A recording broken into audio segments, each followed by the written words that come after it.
Good evening to house of taste. House of ടേസ്റ്റിൽ ഇന്നത്തെ special saffron chicken ബിരിയാണിയാണ്. അപ്പോൾ അതിനാവശ്യമായിട്ടുള്ള ഇൻഗ്രീഡിയൻസ് എന്താണ്, എങ്ങനെയാണ് ഈസി ആയിട്ട് സഫ്രോൺ ബിരിയാണി ഉണ്ടാക്കുക എന്നുള്ളത് നമുക്ക് വീഡിയോയിൽ കാണാം. എണ്ണ ചൂടാകുമ്പോൾ പട്ട, ഗ്രാമ്പു, ഏലക്ക എന്നിവ വഴറ്റുക. ഇതിലേക്ക് സവാള ചേർത്ത് ബ്രൗൺ നിറമാകുന്നതുവരെ വഴറ്റണം. ഇനി ഇഞ്ചി വെളുത്തുള്ളി പേസ്റ്റ് ചേർത്ത് അരിഞ്ഞു വെച്ച പച്ചക്കറികൾ, പുതിനയില, മല്ലിയില എന്നിവയും കൂടി ചെറുതീയിൽ 2 മിനിറ്റ് വഴറ്റണം.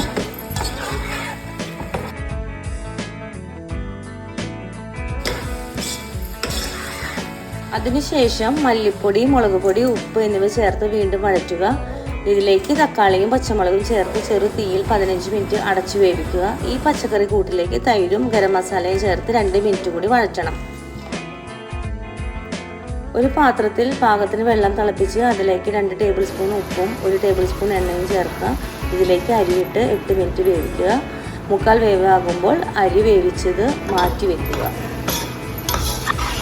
ഇതിലേക്ക് തക്കാളിയും പച്ചമുളകും ചേർത്ത് ചെറുതീയിൽ 15 മിനിറ്റ് അടച്ചു വെച്ച് വേവിക്കുക.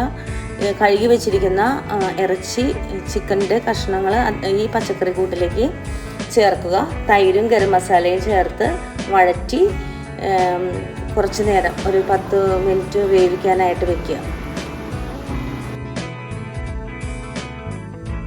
ചിക്കൻ ചേർത്ത് നന്നായി മിക്സ് ചെയ്തതിന് ശേഷം മൂടി വെച്ച് വേവിക്കുക.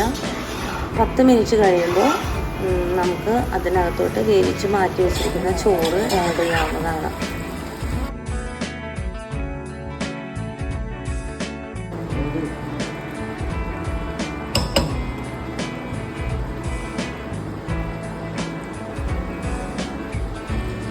മുക്കാൽ വേവാകുമ്പോൾ പച്ചക്കറിക്ക് മുകളിലേക്ക് ചോറ് ചൂട് പോകാതെ നിരത്താവുന്നതാണ്.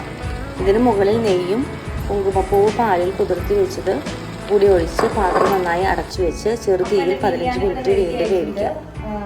എല്ലാവരും ട്രൈ ചെയ്യാം, കമൻസ് ഇടുക, എൻ്റെ ചാനൽ സബ്സ്ക്രൈബ് ചെയ്യാത്തവർ സബ്സ്ക്രൈബ് ചെയ്യാം. Thank you for watching house of taste. Thank you.